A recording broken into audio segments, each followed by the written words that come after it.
It's like they're homing in. Into I would Russia. just rush I out, never to be looked up honest. there before. I Is that the appreciate that normal about you. I homing call in? I'm fine as you're rushing out. I will try to drive myself. The grass looks good. Seems unsafe. Jackie would insist on not. All right, is everybody ready? Because we're at 6. Okay. We are ready. So we come up on the confidence monitor here.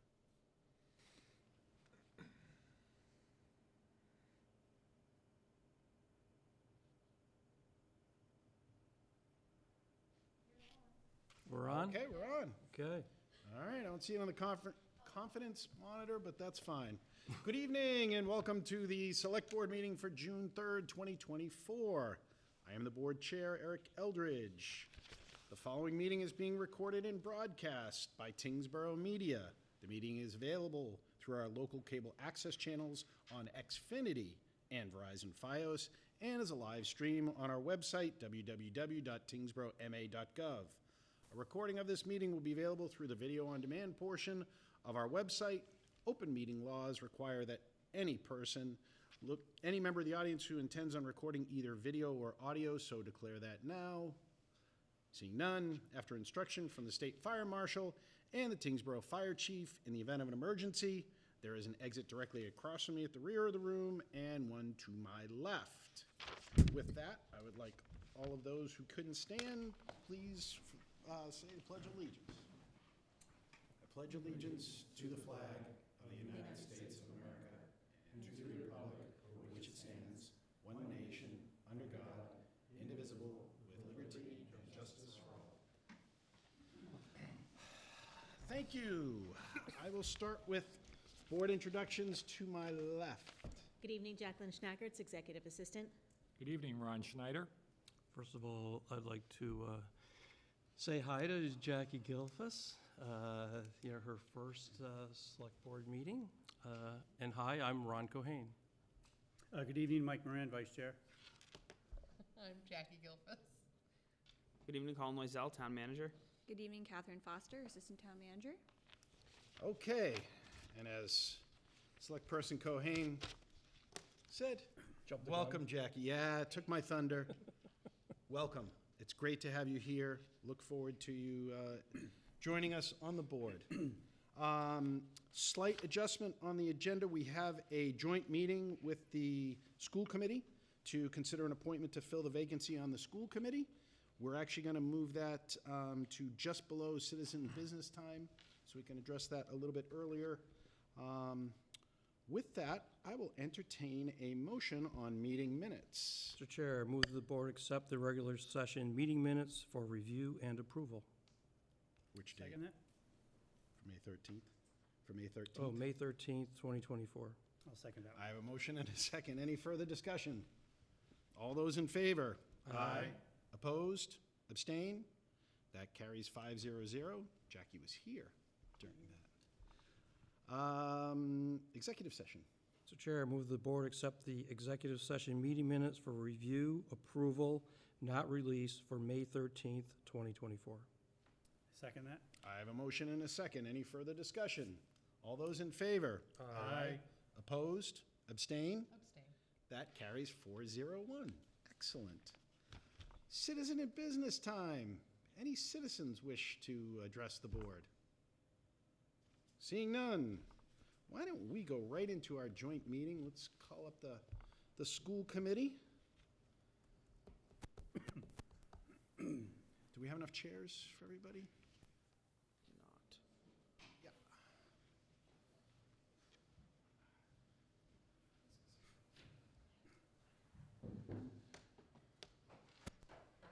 Do you want to open your meeting? Welcome. My name is Anthony Cinderella, Chair of the School Committee, and I officially call our committee's meeting to order. Just like if you guys need to speak or whatever, you can just pass it around. Excellent. You open? Yeah. Excellent. All right. So, I believe Jackie has something for us. I do. Thank you. The Tyngsborough School Committee is joining the Select Board this evening in order to fill a vacancy created by the resignation of Jeffrey Bowe earlier this spring. As required by Mass General Law, Chapter 41, Section 11, anytime a vacancy occurs on an elected board, the Select Board and the board with the vacancy shall make a joint replacement to fill this vacancy. That appointment shall remain in effect until the conclusion of the next town election. As soon as we were notified of this resignation, we advertised the vacancy on our website, tyngsboroughma.gov, and our social media channels. This advertisement was up for over a month, and we received 3 letters of interest. A copy of each is included in your packets this evening. As far as procedure, typically the Select Board asks the other board for their recommendations, and then barring any unusual circumstances, the Select Board would ratify the recommendation formed of the joint vote. However, whoever is appointed this evening, again, will fill the term effective immediately and will expire on May 20th, 2025. The position will show up on the ballot for the town election, so if the appointed replacement this evening wishes to continue to serve, they will need to pull papers and run for the position. Thank you. Mr. Tinarella.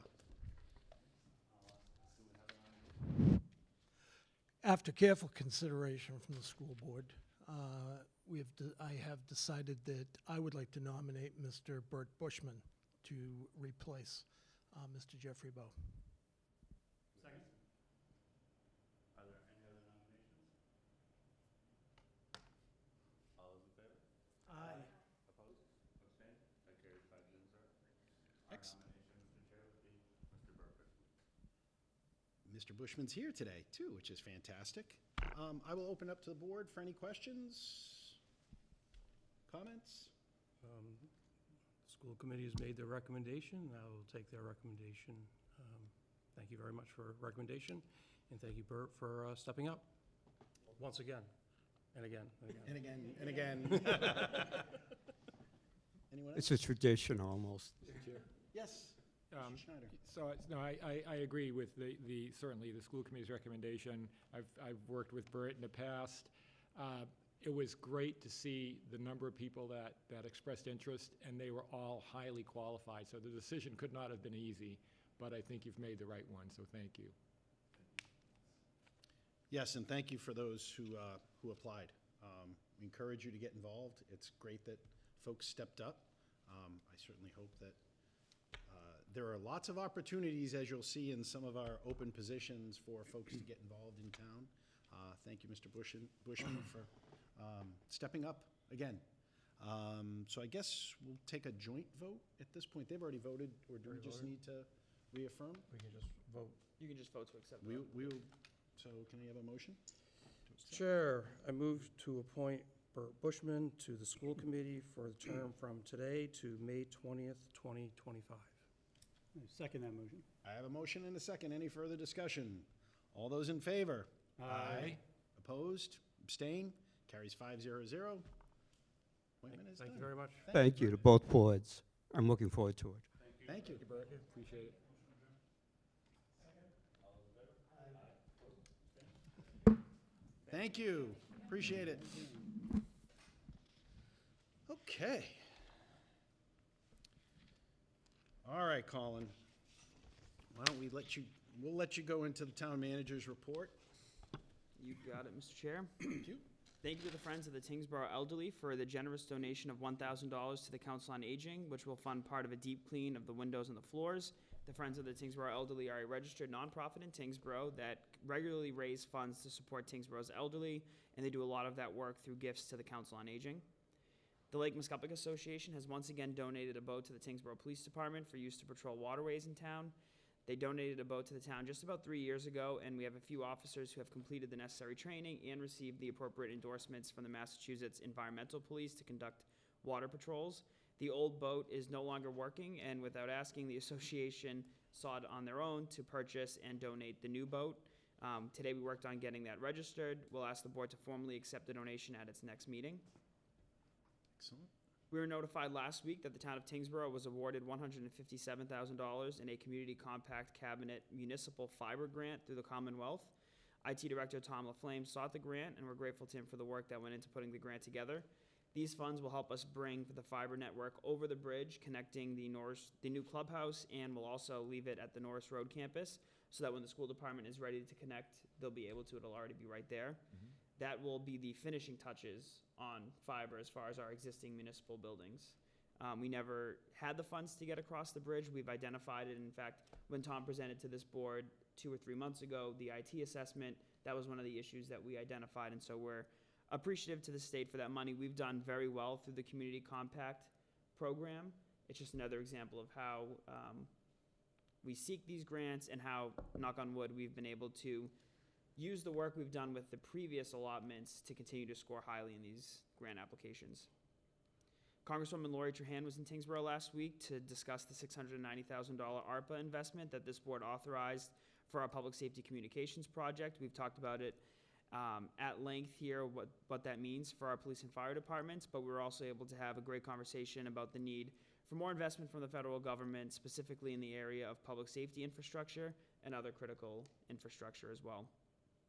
A couple reminders about events that are being hosted by NIMCOG, but certainly benefit Tyngsborough. They're hosting a strategy summit for the At Home in Greater Lowell initiative tomorrow evening at 4 p.m. at the Lowell Senior Center. That program, which is being led by NIMCOG, is aimed at helping address the housing challenges that our region faces. And they're also seeking public comment on the Greater Lowell Vision Zero plan, which is a regional transportation plan that aims to identify strategies and techniques to reduce and ultimately eliminate traffic injuries and death. Later this evening, Jackie will ask the select board to conduct their annual appointments. While we are fortunate, we got a handful of new residents looking to join the various boards and committees. We're still gonna have a few vacancies, and so later this week, we'll do a wide outreach on our website and on social media to try to bring some new folks into the fold and get those vacancies filled. We maintain a running list of vacancies under the boards and committee page on Tyngsborough MA, so if you're ever looking to get involved, that's a great place to find it. Jackie's a tremendous resource in our office if you wanna learn more about what each board or committee does. And then I just want to thank Veteran Services Director Chris Derry and the American Legion Post 247 for putting together a very well-attended and thoughtful Memorial Day program. We're looking forward to the Legion reopening very, very soon so that next year we can resume the family fun event that takes place after every Memorial Day program. And that is all that I have, Mr. Chair. Okay, why don't we go into, Kat, we can take it away. All right. We're on a roll. Town Manager Loizella awarded the 2024 Road Improvement Project Phase 2 to Newport Construction Corp. The scope of work under this award includes a full depth reclamation and repavement of a segment of full repavement of Oregon and Nevada Road, which is slated to begin in August. Newport Construction has successfully completed road projects for the town in the past, including a full depth of Jacks and Danforth Road. Superintendent of Public Works, Jake Zwicker, and I attended a neighborhood meeting he hosted at Town Hall last Wednesday for residents living on these roads.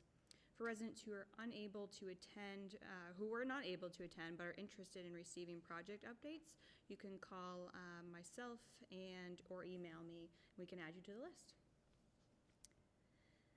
The Bicentennial Field Maintenance Contract has been awarded to the lowest bidder, Outdoor Perspective, who has previously maintained these fields in the past. Their contract is effective beginning this month until November 2024, with the opportunity to extend for an optional 2 years. And the Board of Health has ordered approximately 100 Narcan pouches, which will be available to residents along with scheduled training opportunities. These were purchased using the town's share of funding from the statewide opioid settlement. Staff are meeting this week to further discuss how we plan to use the funding for prevention, harm reduction, treatment, and recovery. We are looking to plan a vigil in September for National Opioid Awareness Day, which is an important time for people recovering from opioid addiction and their loved ones. And very exciting, an invitation for bid will be released this Wednesday for the recreation amenities at the Sherburne Ave open space parcel located at 80 Pawtucket Boulevard. An optional pre-bid walk is scheduled for June 20th, and bids are going to be due June 26th at 10 a.m. And that's all I have. Excellent, thank you. Lots of stuff going on. I will open up the board for questions.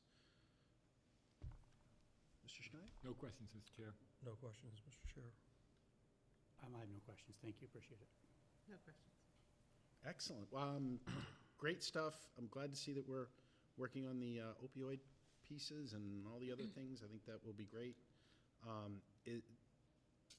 People just pay attention to what's happening through the Board of Health. Is that where most of that's happening? In administration. Okay. We've been partnering with Tewksbury a little bit to purchase some of for training, number one. So we're scheduled to upcoming training, I think, will be hosted either by the Board of Health, who is going through their own training through the state, or the fire department. and with the help of Tewksbury. And I can't remember who's coordinating over there, but her name's Maria, and she's been extremely helpful for us in procuring some of the supplies and just overall thinking through what our options are, including this vigil. So she'll be a huge asset for us moving forward. So residents should stay tuned. We'll have more on that. Excellent. Fantastic. Any other questions, comments? We're good? All right, let's go right into board reorganization. Each year, we go through and reorganize the board. Now it's that time. I will entertain nominations for chair. Mr. Chair, I'd like to nominate Select Person Eldridge to be chair. I have a nomination. A second? Second? I have a nomination and a second. Any others? Any discussion? All those in favor? Aye. Opposed? Abstain? Carries 5-0-0. Hand that off. I will entertain nominations for vice chair. Mr. Chair, I'd like to nominate Select Person Schneider to be vice chair. I have a nomination. Do I have a second? Second. I have a second. Any others? You good? Yeah. I didn't see him running. All right, all those in favor? Aye. Opposed? Abstain? Carries 5-0-0. Welcome. Clerk, I would like to nominate Select Person Cohane to be clerk. Anybody get a second on that? Are you okay with that? Yes, I am okay with I'll that. second it. I have a second. Any other nominations for clerk? All right. All those in favor? Aye. Aye. Opposed? Abstained? Carries 5-0-0. Now clerk. We can figure out where people sit and all that stuff. I'm not as, I think the administration's probably more Do we need hung to up on. swap spots? No, not for this, but I don't even know that, we can figure that out. I'm not as hung up on where people sit. Totally up to you, always. Preference. Whatever you want to do, you put our name tags and that's where we'll go. All right, so we're reorganized. Let's get into new business. We have a presentation. Are you going to take this one? Absolutely. I'll ask Adario to come up and take a seat at that table. Adario is a junior at Innovation Academy. He's been interning in our office since January. Adario has interned in several different public service places, working for other elected officials.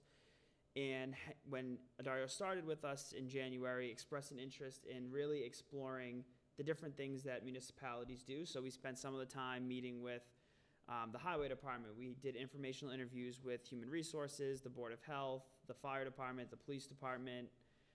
I think even the library.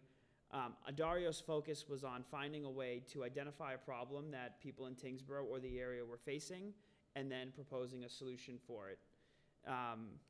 Adario also helped with a bunch of other more minor tasks, but was always on time, always stayed longer if necessary. And so when we were talking about how to complete the project or his internship, he has recommendations for the town. Him and I have looked at it. I've talked to Carrie, our health director, about it. And so I'm going to turn it over to Adario. He put this presentation together completely on his own.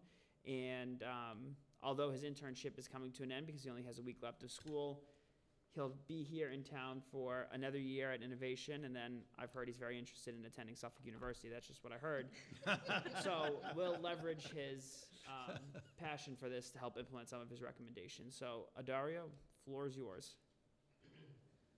Thank you so much for the amazing introduction, Colin. I really appreciate it. And I also want to show my gratitude to the select board for allowing me to be here today. Just to quickly reintroduce you exactly what I'm going to be talking to you all about today. I'm going to be... Put the microphone closer to you, because the folks are paying attention at home. Can you all hear me? Yes. Yeah. Yep, keep going. So, I want to go through a quick table of contents. The first topic I'm going to be doing is an introduction of myself and, of course, my internship. Then I'm going to be specifically going into my project and explanation of it and the purpose of the project, of course. Then afterwards, I'm going to be going into research, more in depth about the interviews that I conducted with the fire department, police department, Department of Public Works, so on and so forth. And then finally, I want to show you all my solution that I have created. So to introduce myself, again, my name is Dario Miranda. I do live in Lowell. I attend school in Tyngsborough at Innovation Academy Charter School. I'm really passionate about helping others, specifically people within my community, whether that be within my school community, Lowell, my family members, friends. I just always want to lend a helping hand. And I really hope to create meaningful change in the world. Ever since I was a young kid, I've always had the goal of either being an elected official or just being a voice, or some may say like megaphone or microphone for my community. So that's just a really big goal of mine. So some previous work, I do lots of community service with my school, as well as with an organization called Project 351. They're a youth-led movement that recruits 8th graders and trains them throughout their high school career on community service and how to engage with municipalities within less fortunate communities and how to support them. On top of that, I do advocacy and policy creation. I've done that with State Representative Andy Vargas.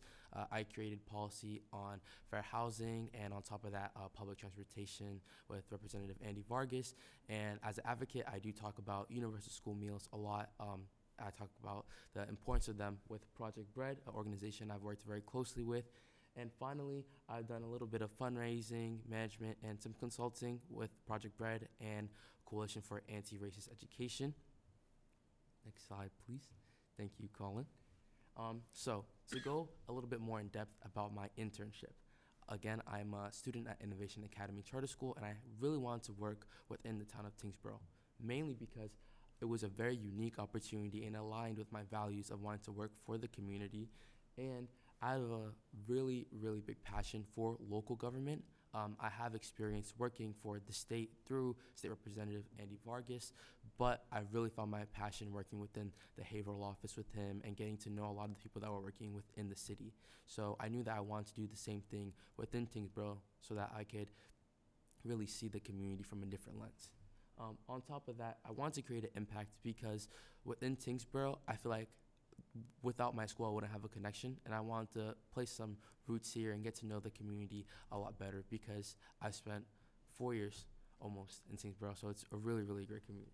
And finally, I had a really big interest in administration, so the Office of Administration was the office that I really wanted to work in, and I wanted to work within this office mainly because I wanted to see a little bit of everything within local government regarding Tyngsborough.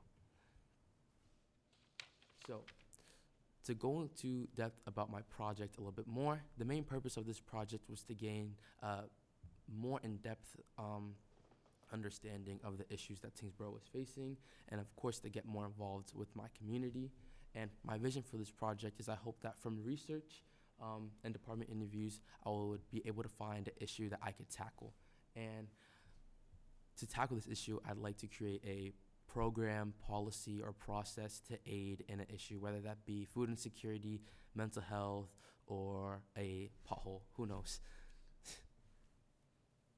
So to go into a little bit more of the project, specifically a timeline to give you a step-by-step, I began with an initial interview with the public safety department, and it started off with the fire department, mainly because I didn't know exactly what issue I wanted to tackle yet, and I knew that the fire chief of Tyngsborough would have a lot of valuable information to talk about because he works very closely with residents and a lot of their issues when regarding emergencies and things such as that.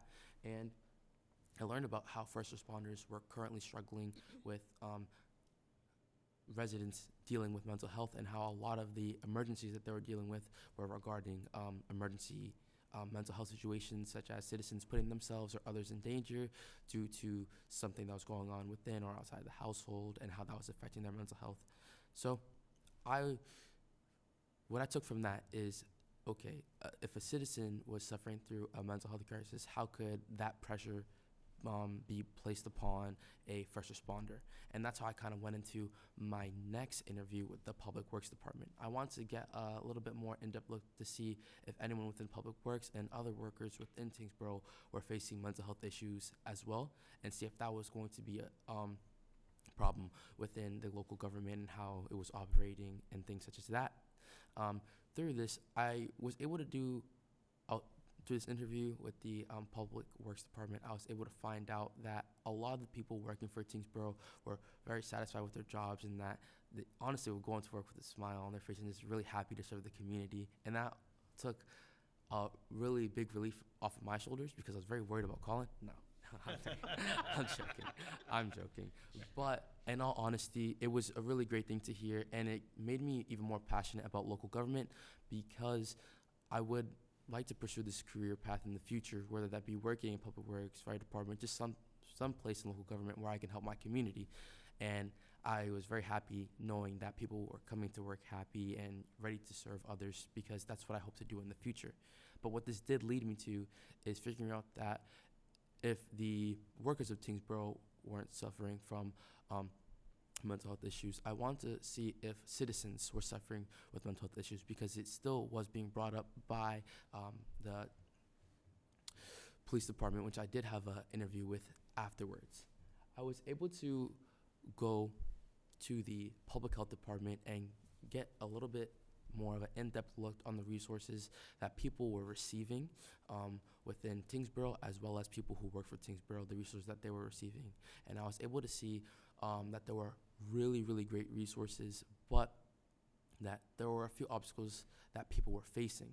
And with this, I went to the library to get a little bit more information on what these obstacles were.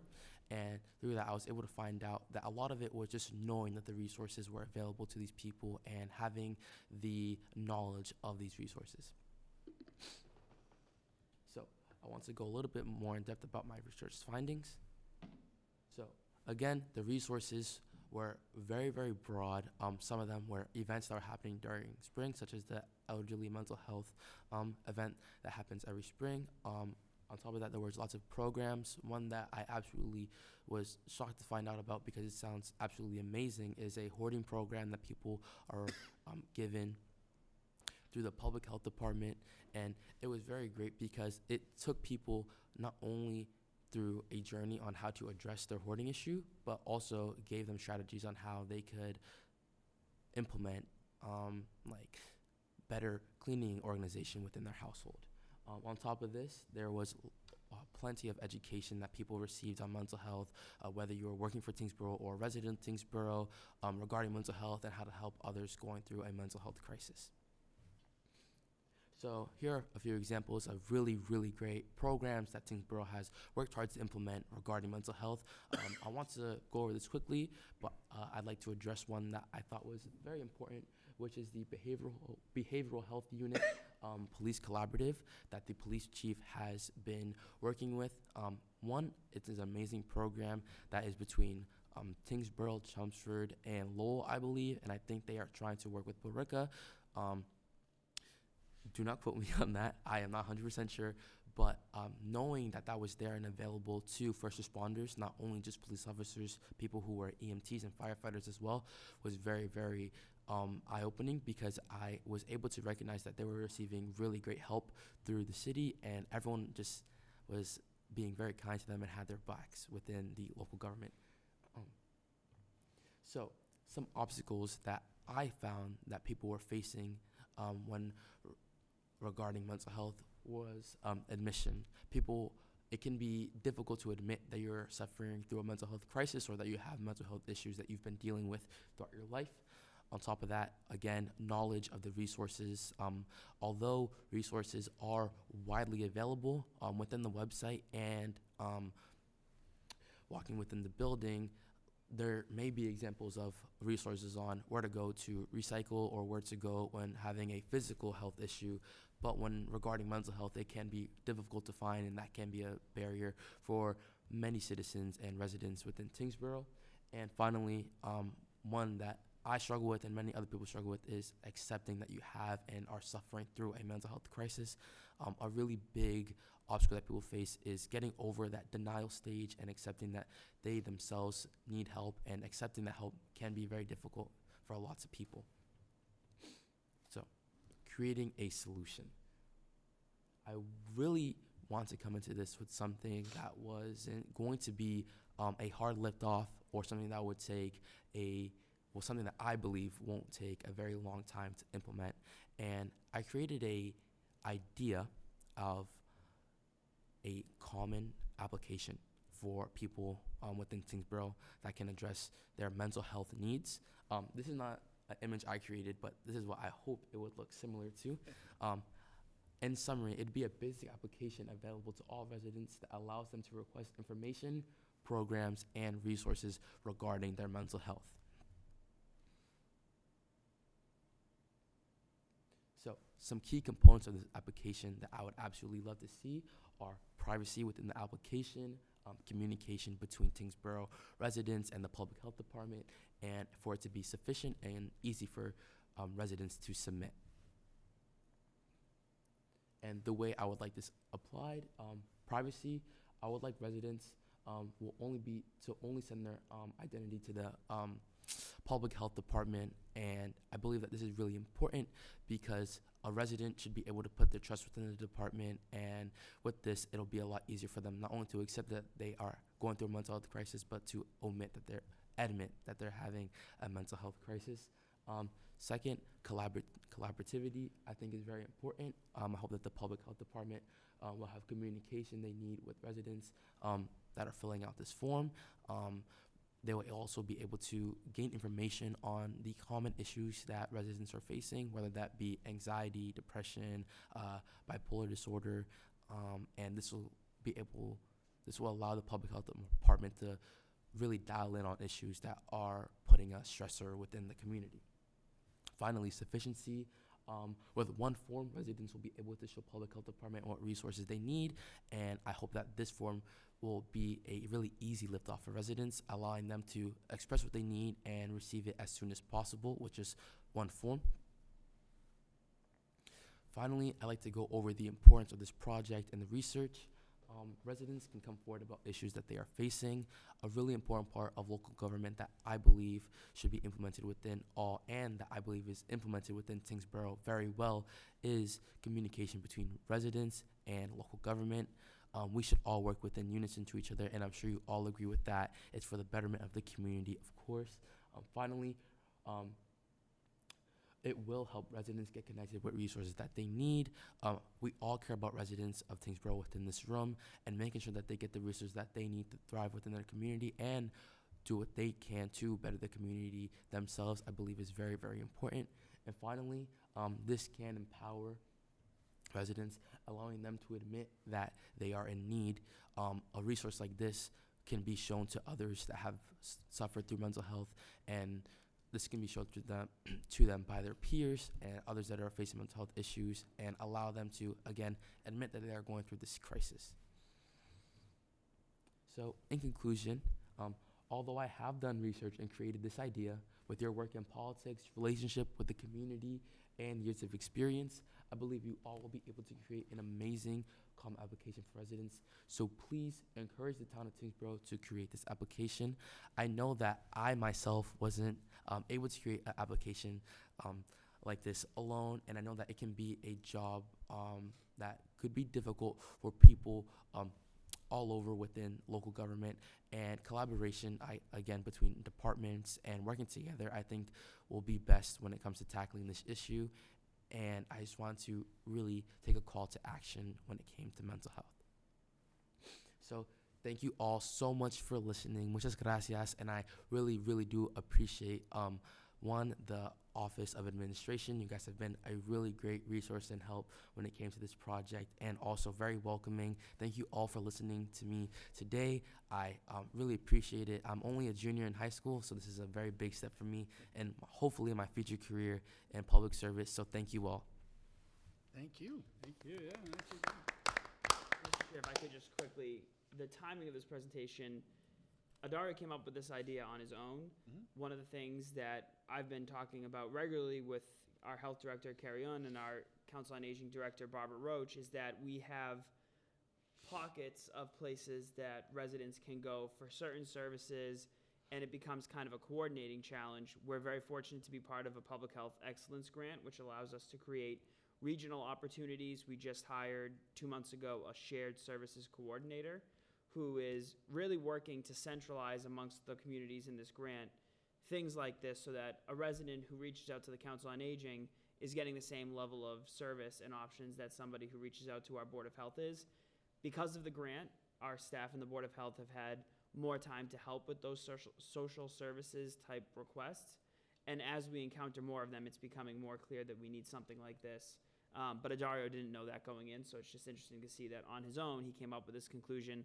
I've spoken to Carrie Ann about this. We like the idea, and we'll certainly have a draft that maybe in a few months we can share with Adario and get his constructive criticism on. Thank you. Excellent, thank you. I'll open it up to the board. Select person Gilfus, you want to start?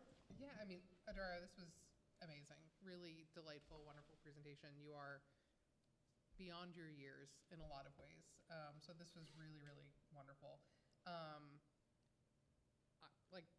I've told the board that I have to be careful to not be too enthusiastic and get excited about everything, but I'm really excited about this. I think that this is something that would bring a lot of value to our community, and I believe very deeply in streamlining the way that residents connect with us and resources, so that's beautiful. I did have a question. In your research, it sounded like you started from a place of hearing the employees in the town were struggling to manage residents who might be having mental health crisis, and then how that sort of fell on their shoulders and how that might have contributed to their own mental health. I'm curious, thinking about the form, do you envision that being mostly for residents, or do you think that would extend also to the folks that are serving the town? When regarding the form, I have a goal of it mainly being aimed towards residents, but I think with the creation of it, you could also create another application that will allow people who are employees or public servants of Tyngsborough to do the same thing and request information and help regarding mental health. Beautiful. And if I may also on that front, we, as do all municipalities, we offer an employee assistance program, which has a similar form, which we could actually probably use as a starting point, that regularly we push out, particularly to our public safety employees who are in the thick of this type of work. But that form does exist on the employee side. Awesome. Thanks, Daria. Thank you. Select person Rand. Yeah, so good evening. Fantastic presentation. I really appreciate your time and effort in this, and you're a very well-spoken young man. I will agree with Jackie. You are well beyond your years. Very poised. Fantastic presentation. Some stuff or some advice, tips, I would say, even for Colin, just the privacy aspect of where that information is stored, if it's collected, you know, via on a website and all that stuff. That's just my only concern, is just the privacy piece of it, because that is also, you know, a protected item for people's privacy, no matter, you know, if you're an employee of the town or a resident of the town. But again, fantastic job. I'm just wicked impressed and very glad that you got another year to go. Thank you so much. You got some more to learn. Thank you. Yeah, fantastic. Thank you. Select person Cohen. I agree with everything that everybody said. Yeah, I'm thinking like, you know, I never could have done a presentation in high school like that, or maybe even college. Great job, by the way. You know, mental health is something that, you know, we've talked about at times with the police chief in particular. The program that he articulated to you is one that we, you know, I know that the police use quite a bit. I do think, you know, pulling in the Board of Health and the Senior Center, and, you know, how do we really corral this, you know, to do a much wider net? And I think you've articulated that pretty well. And you gave us something to think about and to start working on, because we really should implement something similar to this. So thank you very much for your time, and great job again. Thank you so much. Select person Schneider. Yeah, so Dario, great job. I hope you'll keep us in mind when you get through college and you're looking for a job in administration or something in you know, in public service, because we could use a person of your caliber, and I'm sure every town could. The one question I have, I certainly agree with what Selectman Moran said about privacy with being first and foremost being an issue. But when I was listening to you and get this form, what struck me is this is going to be a tool that the town can use for focusing, what are the big common issues, right? What are the common mental health issues, and where should we focus? Because we always have limited resources, right? There's never unlimited resources to tackle problems, but this is going to be a great tool for the town as they get more and more data from the residents, from the employees, to know where the sort of the key drivers are. Perhaps we find where some of the sources of this, the mental health crises are. But I just see that being a great data collection tool. So thank you, great idea, and we will certainly work towards that. Yeah. Thank you so much. I really appreciate it. Yeah, just to echo, fantastic job. I think you have passion and you have a desire to help, and I think that those things are critical, and they will serve you well regardless of what you do. So make sure you keep that. I think there's some great ideas here. I think having mental health is a challenge. For residents, that's how do we make the community better, right? Is figuring out, we talked a little bit about some of the opioid things and addressing some of those issues. These are things that we look to tackle and improve upon every day. I commend you for tackling something that was not simple. This is a huge issue. This is a very difficult issue. Frankly, if it were simple, it would have been resolved a while ago, but it's not. So kudos to you for having desire to dig into something that is difficult, right? Because it's you're dealing with difficult situations and people that are running into very serious problems, and it impacts everybody. So I think it's great. I think it's going to be incumbent upon us to, all right, how do we move this forward, and how do we turn it into something tangible? I do think that there are opportunities for us to look at our regional things because there's money in that.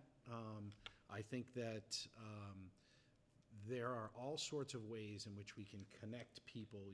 As you said, there are resources, there are programs, but getting people connected to those programs and those resources, that's really that's the silver bullet, right? That's the one that's really hard. So, I think we need to see how we can tap into that and how we, as an elected board, can encourage that. So, fantastic. Thank you for bringing this to us. Colin said, "Oh, can we have some time to go through it?" And I'm like, "Yeah, of course." I think this is great. I think when young people come at issues without preconceived notions that this can't be done, you didn't come at it with that. You said, no, this can be done, and this is important.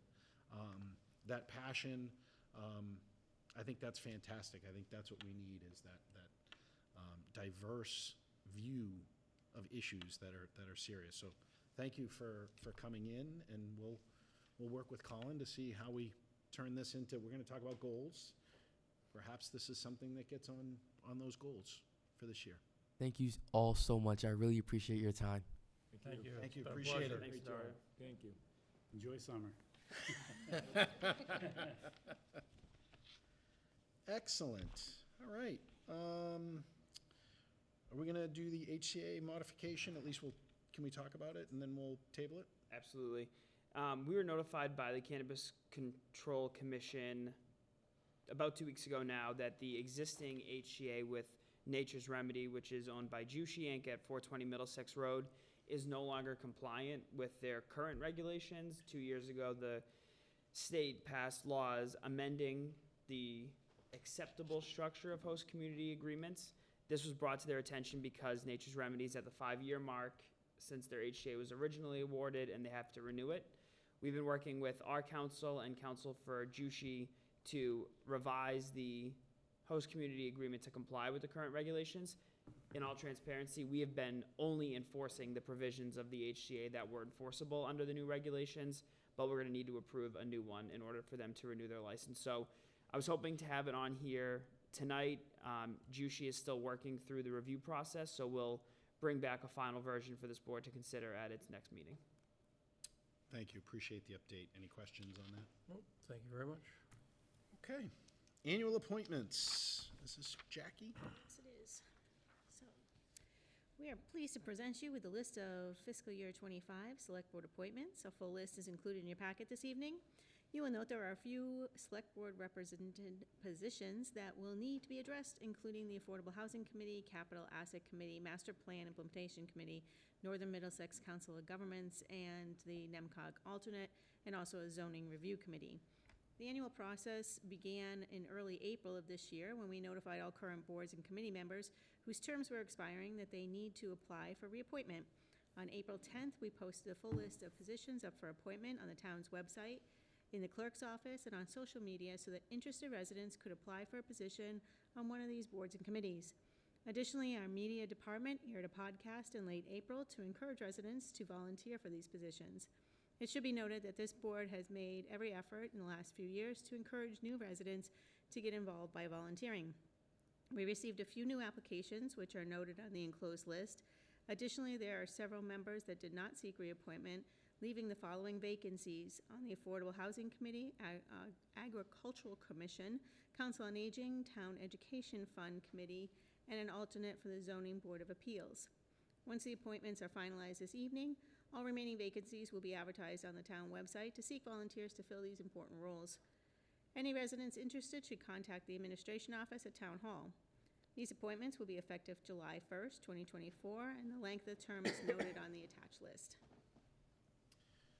Excellent. So the ones that we're doing everything that's not highlighted as vacant, nothing that is select board rep, or it isn't a person's name. Correct. Anything that's the easiest way to say it? I probably should just lead with that, huh? Yeah, and then the next item would be the select board. So we're appointing all the positions in this, anything that's a person's name. And if I could just, Mr. Chair, really Sure. quickly, this list is all of your boards and committees. Also, it's some of the statutory positions. And those are generally staff. There is one change this year that I meant to call out, and I forgot to do so. In the past, Chief Russell from the fire department serves as the emergency management director, and in the past, we would appoint somebody from the police department, typically at the recommendation of the police chief, to serve as the deputy emergency management director. Both of those are statutory positions. The emergency management director comes with a stipend. The deputy does not. It's not a paying position. In talking to both Chief Howe and Chief Russell, we thought collectively that it made sense to appoint a firefighter as the deputy emergency management director. There are a couple of reasons. One, in particular, the employee that we're asking you to appoint is the one that formed our CERT team. Additionally, it never really made sense that the deputy emergency management director was somebody who didn't report to the emergency management director. Because Chief Russell is also the fire chief, appointing a firefighter means that that person is also an employee of the fire department. Additionally, it's going to help us plan for the inevitability that at some point Chief Russell will want to retire, and having somebody who's been under his leadership and mentorship will help us transition once that time comes. So that is one key change here that I just wanted to point out to the board. Excellent. Thank you for that. Did you want to add any? Okay. Any questions, comments from the board? So we're looking at the people that are labeled in red as new, right? Everyone. So there might be people that are being appointed even though they might not be new because they're getting reappointed. So anybody that has a name, for example, the parking clerk, which is Kat, we have a parking clerk, so she's going to be reappointed for 1 year. So An underappreciated position, I will say. yes, I mean, so anything that has a name, we're appointing all of those. Everybody good? Then I will entertain a motion. Chair, I move the Select Board approve the fiscal year 2025 annual appointments as presented. Second. Oh, he can second. Yeah. Anybody can second. I have a motion and a second. Any further discussion? All right, all those in favor? Aye. Opposed? Abstain? Carries 5-0-0. Okay, now Select Board representatives. And are we just doing these three, I think, is what we said? Or? Well, there's a couple things for the board to discuss Yep. as well. Yep. And I snuck this memo in at the last minute and said it was from Jackie, but as Jackie mentioned in the last item, there are some that are appointed from within this group. There's the Affordable Housing Trust, Capital Asset Management Committee, and then the two NIMCOG positions. One is the representative, one's the alternate. There are two that may warrant discussion by this board. One is the Master Plan Implementation Committee, which when it was initially established had a charge that expired. The committee expired in 2024, June 30th. Additionally, the Zoning Review Committee also had a specific charge that had that group expiring June 2024. It's up to the board, and it doesn't have to be a discussion for tonight. We can make it on the 24th or the next meeting. But it would be worth deciding if the board wanted to extend the charge for those two committees. If it didn't, then there'd be no need to appoint somebody from the select board this evening. But if it felt that it was necessary to extend the charge, then we would need an appointee. Okay, so why don't we talk about those two first and see whether we want to go through them now. The question for each of those is whether they continue on, in which case we would, I'm on the zoning review committee. I don't know that it needs to continue on in its form. I suggest that we table that one and talk to planning and ZBA and see what other people feel on that one. I guess on the master plan implementation Plan. committee.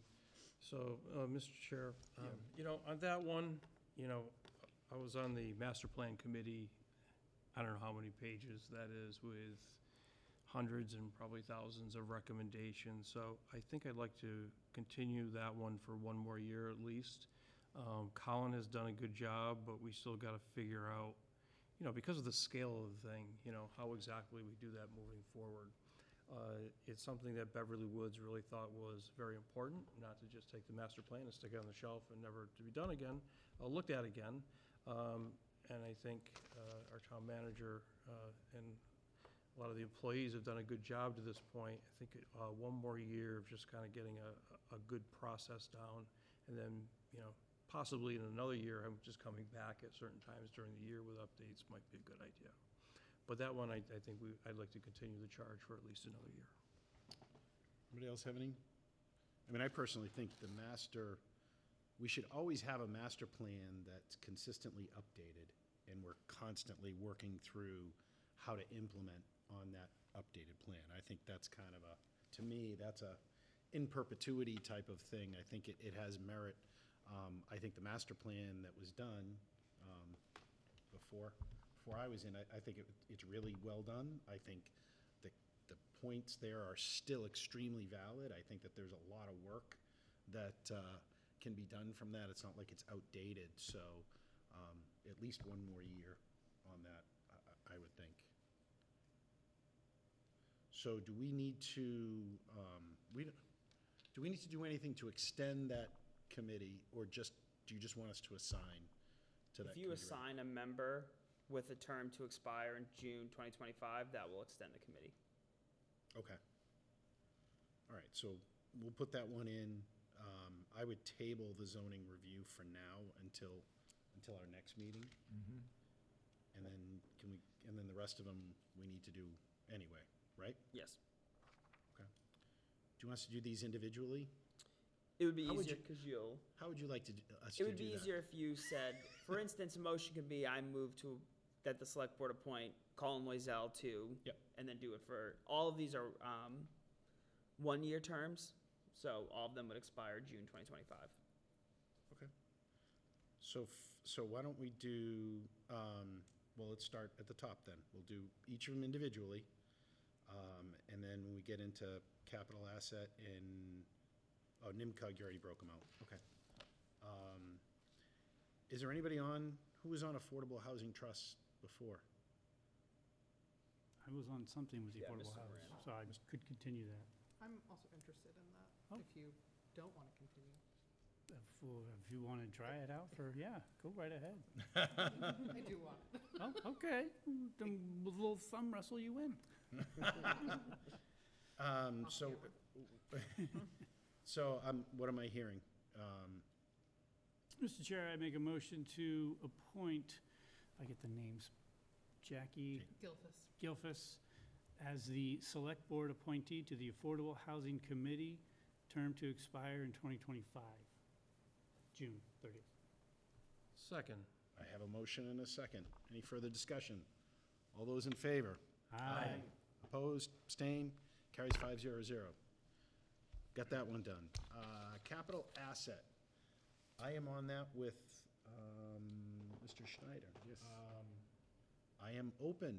I think we've got a good process. I wanted to do one more year of it, but Mr. Chair, I make a motion to appoint Select Board Representative Eric Eldridge, Chair, and Vice Chair Ron Schneider to the Capital Asset Management Committee for a one-year term, not expiring June 30th, 2025.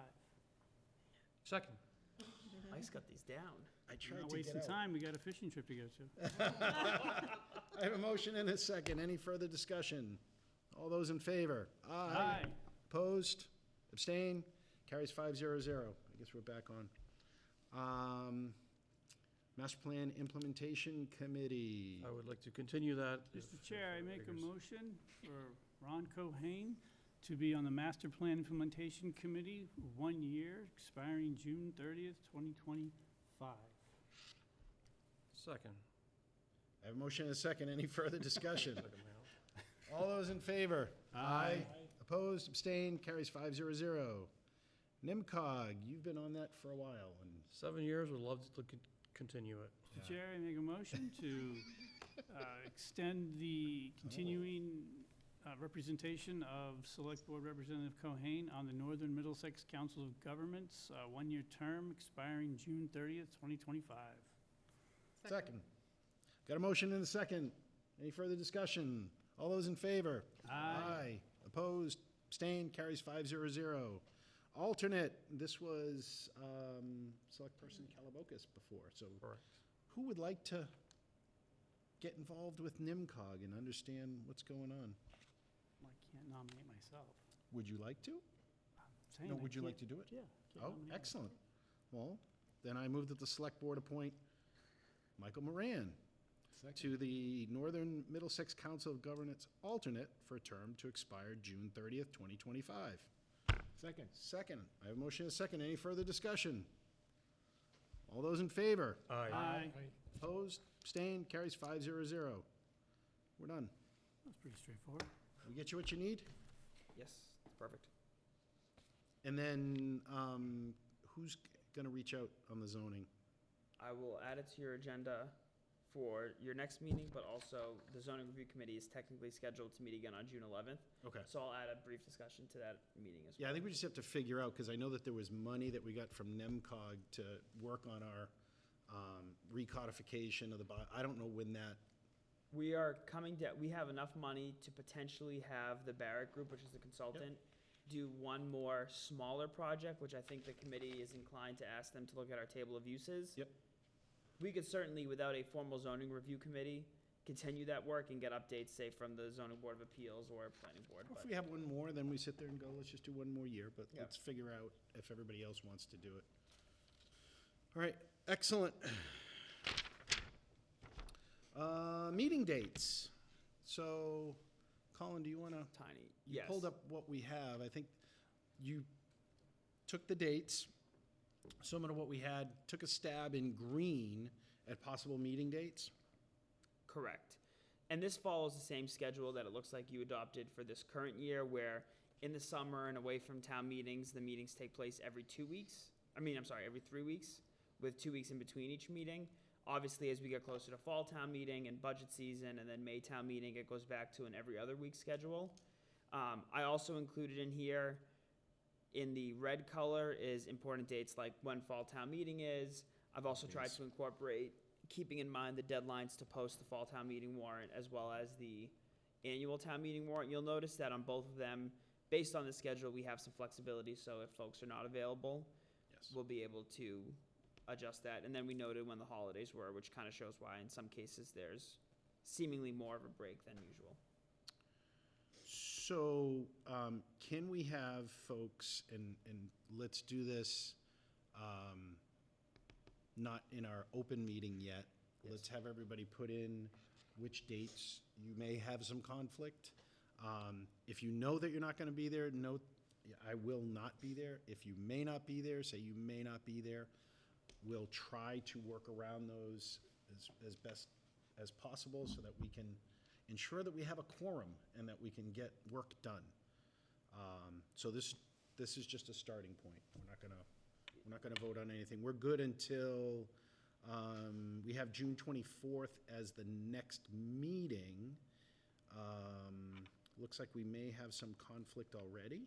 It would also be helpful for me to was gonna say- finalize your first July meeting, because there are some statutory deadlines, like we have to have your year-end transfers approved before July 15th. Okay. Hypothetically speaking, if the finance committee met before you, there is a chance that you could meet on July 15th, and we could immediately after the meeting submit the approval to the Department of Revenue. I'm not really a big fan of that limited Well, flexibility, but let me ask a silly question. Has finance even convened a meeting yet? finance will meet the Tuesday after your meeting. No, but I mean, have they even had a meeting yet? Have they even, like, had their first meeting or any of that stuff? They've not had their first reorganizational meeting. I talked to Larry Clausen last week, and they are, basically, he's comfortable scheduling his meeting for the day after you all meet to do the year-end transfers, because they're the second vote needed. However, if you couldn't meet until July 15th, we would just have Finance Committee meet before you, which, I mean, it doesn't really change anything. Typically, you all vote first, but Okay. Are we, right now, we've already announced June 24th, right? correct, and I think we have at least one public hearing. So that one we can't move. And either July 1 or July 8th. July 15th is kind of a last ditch one. July 8th might be a problem. You don't have to have a full complement of the board, do you? Yeah, I'm not sure I can make July 1st either. I didn't realize that was an Do option. you have a conflict on the 8th? No, We I'm do good like on the the 9th. 8th. Well, sounds like we'll have a quorum. I'm flying back on the 8th, like. I'm driving and then flying, so. We're dropping off in Atlanta and then she'll continue on to. Why do I, Your second I year. already have a zoning review committee meeting on the 9th, apparently, even though we don't, it's a little bit further out. I guess the question for this board, because we're newly constituted, we typically have meetings on Mondays. If there's a difficulty because of holidays or whatever, we could do Tuesdays. I don't know what problem that causes for Big Colin. problems. Big problem. There's kind of like a, I mean, you certainly, I can't tell you what to do, for the record. But there is an unwritten schedule that is actually kind of written about who has access to this room. Right. It's not impossible. We will then have to just contend with Conservation Commission, which they don't vote on days like you do. They meet on like the 2nd and 4th Got it. Okay. Tuesday automatically. Well, It's not impossible. It's just I mean, not I might be able to join virtually if I had to, but I have to see where the flight is and well, let's see what the schedule, where I am. let's see what's on the calendar for that, if it's anything. So let's shoot for the 8th, right? That's, I saw some heads nod on that one, notwithstanding. Yeah, Let's shoot for the 8th, and then let's see what happens after that. So we'll have the 24th, the 8th, and then if people can just start putting some things in there, I can work with Colin to come up with a draft for our next meeting, and we'll share that, and you can weigh in as needed on those. Any other questions on schedule? So we're gonna not do Tuesday, we're gonna keep with the Mondays and keep with tradition, so that Colin doesn't have to fight people off. If there are, if we have emergency things, we have things on Wednesdays or whatever, but we'll deal with those outside of this. Okay? Perfect. Everybody good? All right. Let's talk goals. And I think this is probably going to be a similar discussion.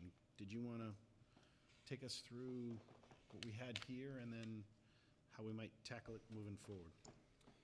Sure. So I included in the packet last week the fiscal year '24 goals, which in your first meeting in April, we provided an update on. And then I also just carried over in there a blank document for folks to either add, or we can do it tonight, or we can do it in the next few weeks and at one of your future meetings approve. You'll see that some of the items in here certainly can carry over and will carry over to the goals.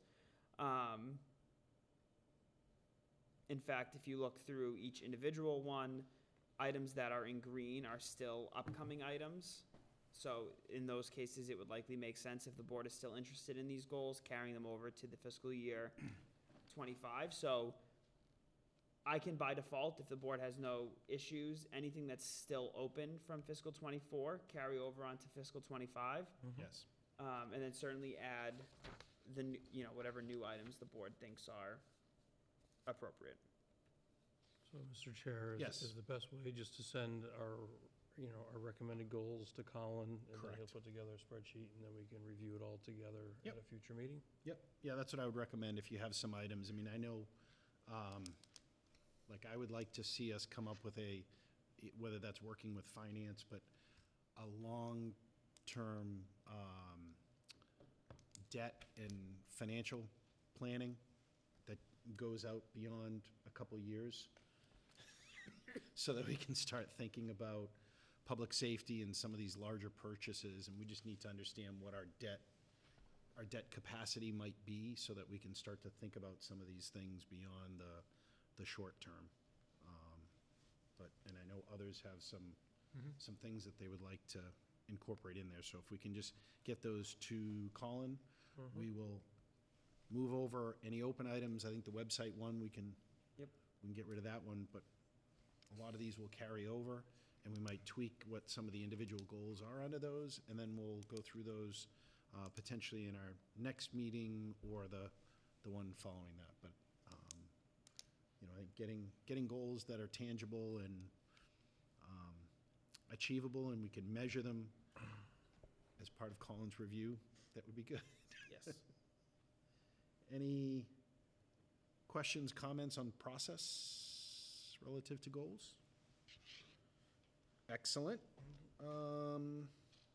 Request for comment from the ZBA for 42 Jocko Drive.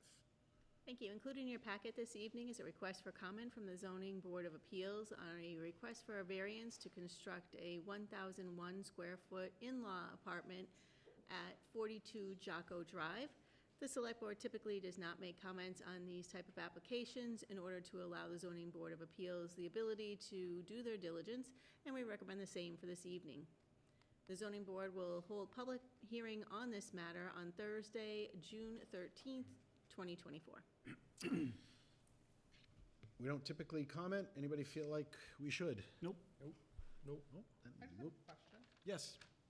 Who is asking us for comment? The zoning board. So the Zoning Board of Appeals will ask other boards for comment. It's a courtesy. It's a courtesy to see whether anybody has anything in there. We typically let, whether it's planning or the ZBA, follow their procedures, let them do their thing, and we would only get involved if something were to go sideways or they specifically said, hey, we want you to weigh in on this. So that's why it's a courtesy, it's a checkbox, we don't comment, and works out pretty darn good. Thank you, Mr. Chair. No comment. Excellent question. Love it. Right of first refusal for 84 Kendall Road. Yes, thank you, Mr. Chair. So we did just receive, shortly before the meeting, a letter from Attorney Douglas DeShane, representing the owner of 84 Kendall Road. He unfortunately is dealing with a death in the family last week, so that's why he was only able to get us the letter today. In quick summary, 84 Kendall Road is the parcel of land that spurred the citizens petition at the annual town meeting, which changed the town zoning bylaws to permit the assisted living and independent living facility in a B2, whereas previously only permitted in a B3.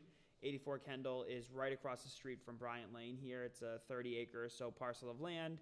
And the reason they sought that zoning change was so that they could develop on that site an assisted living / continuing care campus. The parcel is currently protected by Chapter 61A, which is a provision of Mass General Law that essentially provides a tax benefit to landowners of open space parcels. In return for the tax benefit, the municipality has the right of first refusal, which is just a fancy way of saying that anytime they're ready to sell the property, the board, and ultimately then town meeting, could step in and purchase it from them. In this letter, Attorney DeShanes rehashes a lot of the comments and things that were presented during the review of that zoning article, particularly mentioning that this is a great facility for it, it's set back from the road, and making some commitments that there would be increased buffers more than what our zoning bylaw requires, so that it would protect neighbors on the Flint Pond area. Additionally, committing that the developer would include accessible public walking trails, so there would still be some level of access.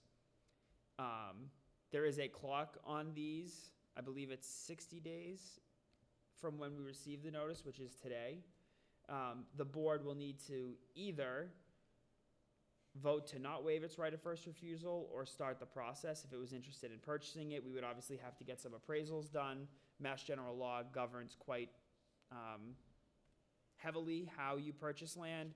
They did also include the intent, the purchase intent in here, a purchase and sale agreement. It looks like the person is prepared to purchase the parcel without even going through the permitting process, just outright purchasing it for about $1.7 million. If the town was interested in purchasing it, we'd likely have to use CPC funds. That would be, a big purchase for the town. So I guess tonight I would just be looking for feedback from the board if there are specific entities in town you wish to get feedback from, and then we would move this to your next meeting, which we know is June 24th, for you to make a decision or potentially kick it down the road. The other thing I'd ask is if you want me to ask Attorney DeShane or the property owner to come to your June 24th meeting, we can certainly make that happen. Yep. And I think it's 120 days, by the way. 120 days, my apologies. I believe.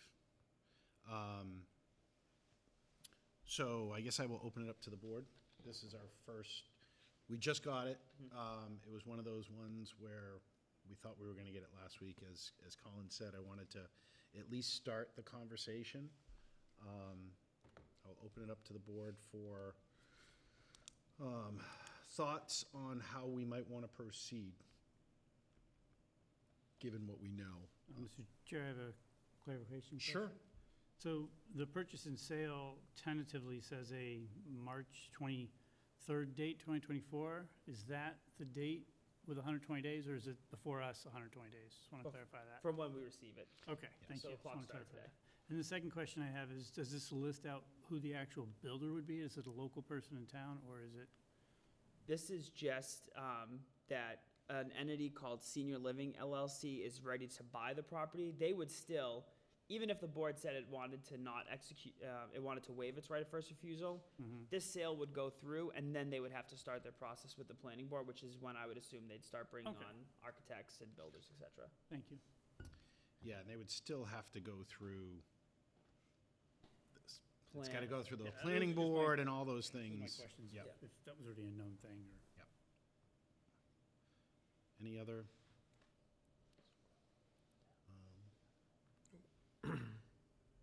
I mean, I think that we should try to understand what CPC's capacity and thoughts are on this. Because if we're not going to leverage CPC, then we won't have the money for it. The other thing is, if we decide to go down this path, because they would have a bona fide offer, that we would have, we would get an appraisal. And then we would determine based on that appraisal, that kind of sets the price unless they disagree. But do we have any idea, like, we might want to get like a ballpark on it, even if we don't get a formal appraisal.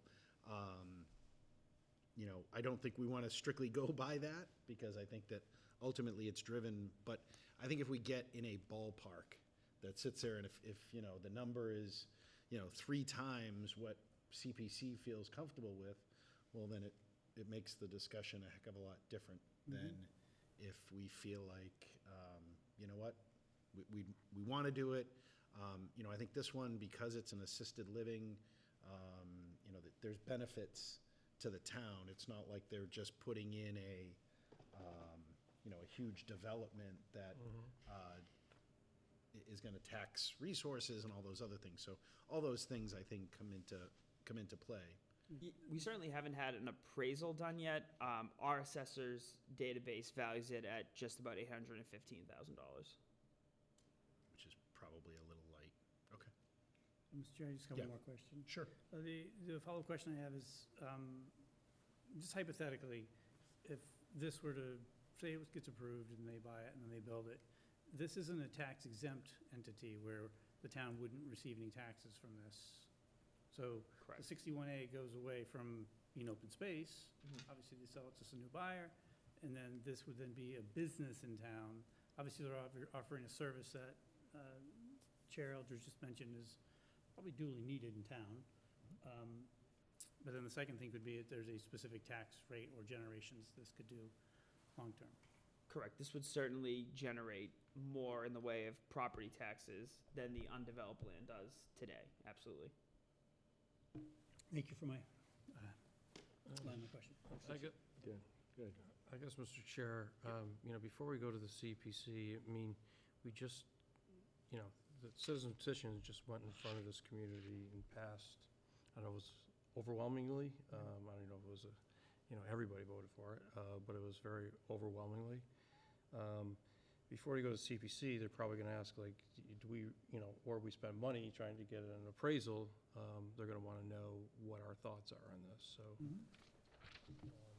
I don't see any reason why we would purchase this property knowing that it would be an assisted living, something that we've talked about actually we also had assisted living zoning change a few years ago, and I think that passed overwhelmingly, so I think this is something that the community wants, at least I believe.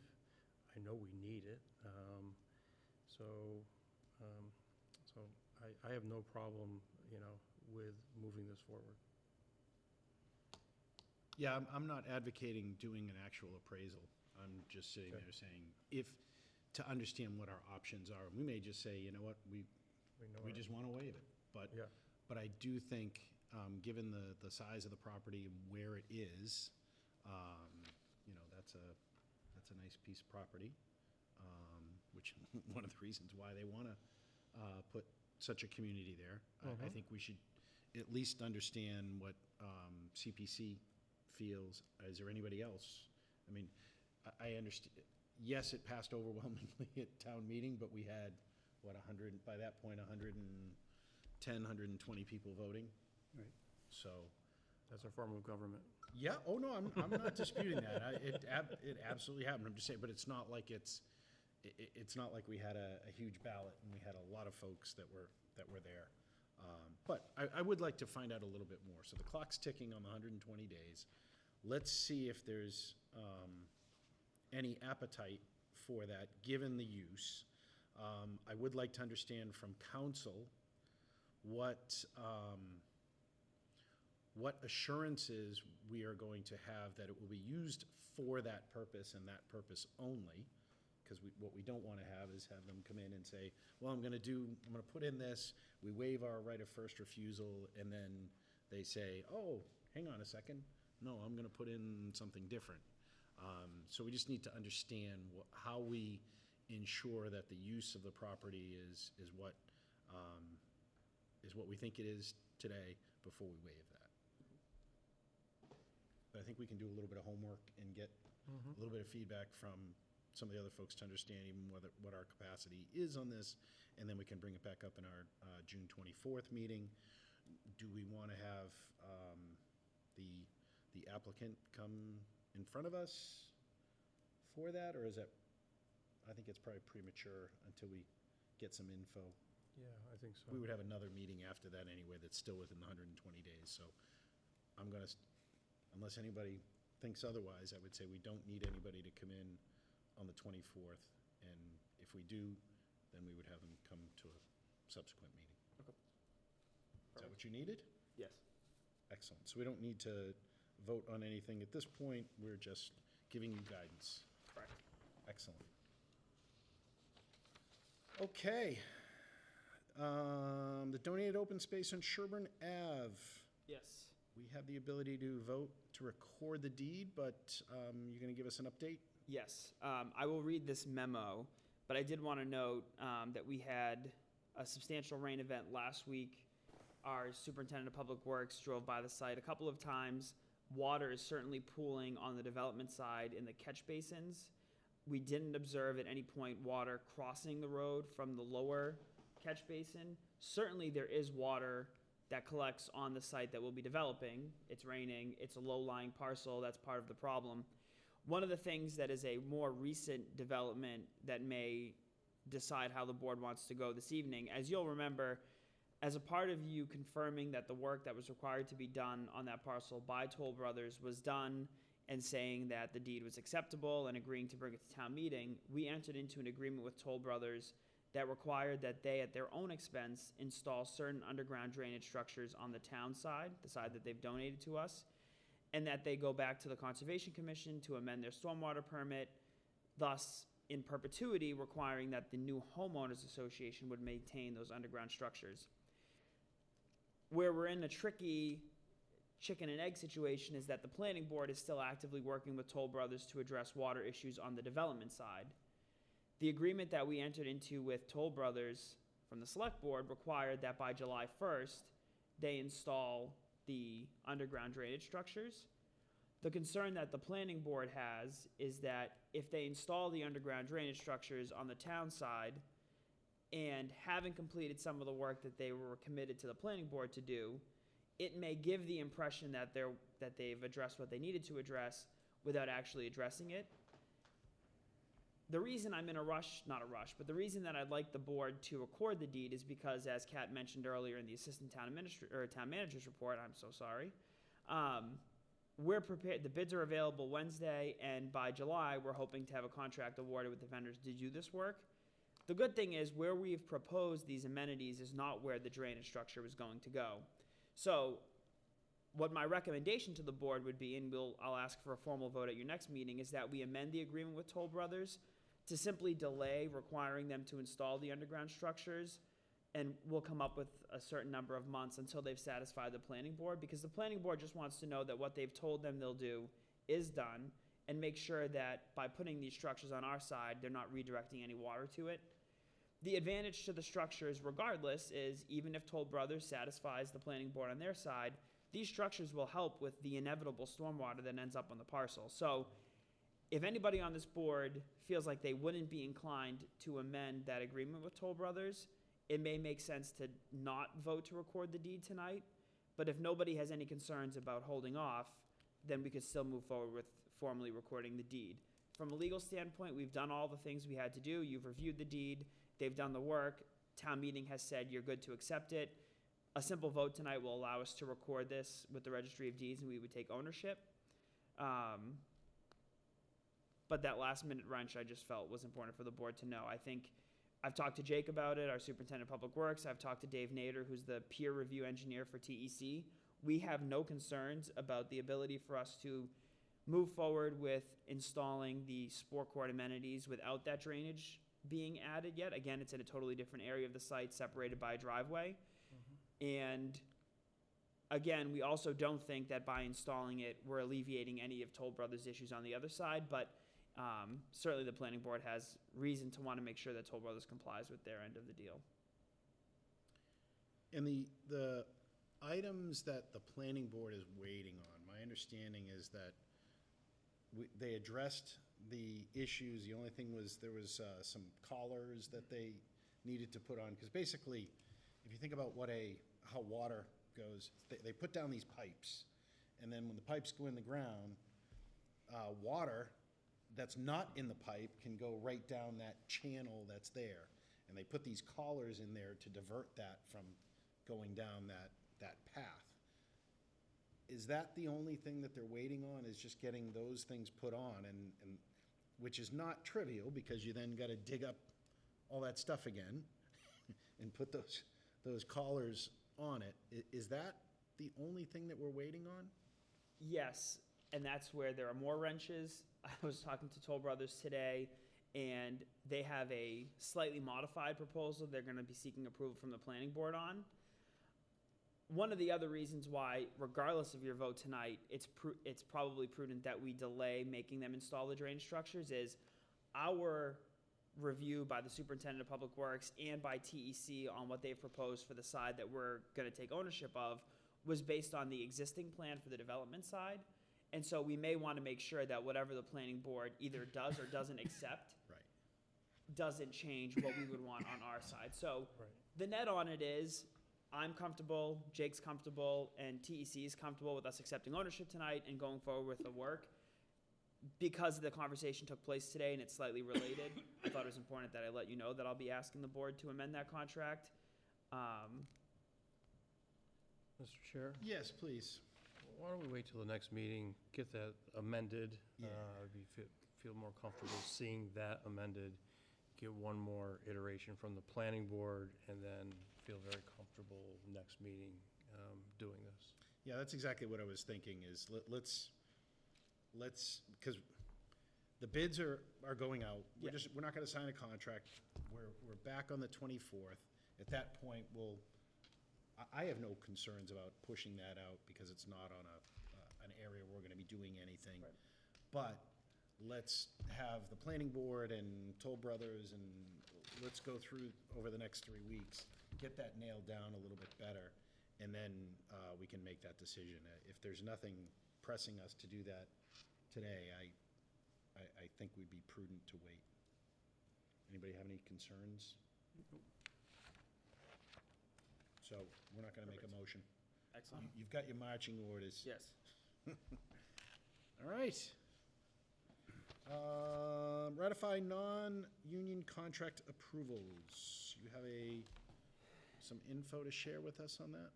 Absolutely. So during a previous executive session meeting, this board approved 2 contract amendments and a new contract with non-union employees. Any approval of the select board made during executive session must be ratified in a public meeting in accordance with the open meeting law. The 2 amendments dealt with the police chief contract and the deputy police chief contract. On the deputy police chief, it added an education incentive totaling $9,000 for the deputy maintaining a master's degree. This is a benefit that's currently available to all other sworn officers. On the police chief, it also saw an educational incentive, and what the board did with my contract, which was incentivized positive performance reviews, is also incorporated now in the police chief's contract. So in total, the amendment is a $13,000 amendment. $9,000 of that is payable in July. The other portion will be payable 6 months later upon a positive performance review. That's more and more common in municipal contracts, specifically in high-level positions. Like I said, it's included in my contract as well. And certainly, we do performance evaluations with employees all the time, as it is. The new contract is a contract with our new superintendent of public works / town engineer. It's our first superintendent of public works, which we combined with the current town engineer position, which will minimize the budget impact. Certainly, we're not yet at the point where we can afford a full-time engineer and a full-time superintendent of public works. We're in the early stages of developing a DPW, so we're in a great position right now. The first year salary is $133,500. Year 2, it goes up to $138,000, and in year 3, it's $143,000. Those rates are at or below the average for our community size, in recognition of the fact that the department is still young. And also the contract, which is included in the packet, includes the same contractual benefits that are available to all other non-union employees. So because these were approved in executive session, I simply need a vote of the board to ratify them this evening. Questions, comments from the board?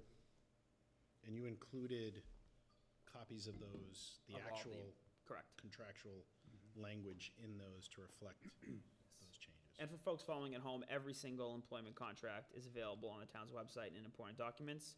And following their approval tonight, these will be added there as well, including historical agreements. Questions, comments? Nope. Okay, can I have a motion to accept? Mr. Chair, I move that the Select Board ratify the employment agreements with the Police Chief, Deputy Chief, and Superintendent of Public Works as presented. Mr. Chair, I second that. I have a motion and a second. Any further discussion? All those in favor? Aye. Opposed? Abstain? Carries 5-0. The next item's a typo on my I part. saw so that. just ignore it. We're not going to rehash that one. So with that, I will open up for Select Board reports. Why don't we start with our newest member, Select Person Gilfus. Thank you, Mr. Chair. Yeah, just wanted to thank everyone for their support over the last few months, and to the residents who got out and voted on Election Day, thank you if you voted for me. Thank you if you didn't vote for me. I'm happy to serve you either way. And yeah, just delighted at the opportunity to be here with you all. So very excited for what's ahead. Thank you. Select Person Moran. So, for expediency, for those who may have, pending trips or stuff that they want to do, I'd like to read the entire Constitution of the United States right now. And then after that, I'd like to go into maybe a couple other. Amazing. Mr. Chair, I'm good, thank you. I was looking forward to hearing him read it, actually. Just want to, again, congratulate Select Person Gilfus. I'm looking forward to working with you. Very happy that you're on board, and looking forward to it. We mentioned it earlier, but the presentation that Dario did earlier, if that's any reflection of the educational system in this town and the type of students it's producing, then I think we're in great hands. And I just commend him again for doing just an amazing presentation. Mr. Cohen had said he couldn't do something like that when he was in high school, perhaps in college. I don't think I could still do a presentation like that. So, hats off to him, but hats off also to the educators in this town for being able to produce people of that quality. Excellent, thank you. Only thing I have is welcome to Jackie. Great to have your first meeting under your belt. See, it was not hard, right? Kind of easy. I was really worked up, but I'm feeling good. Yeah, we're not so bad. So residents, June 24th, we'll be back here. Everybody stay out of the heat, stay cool, and have a great evening.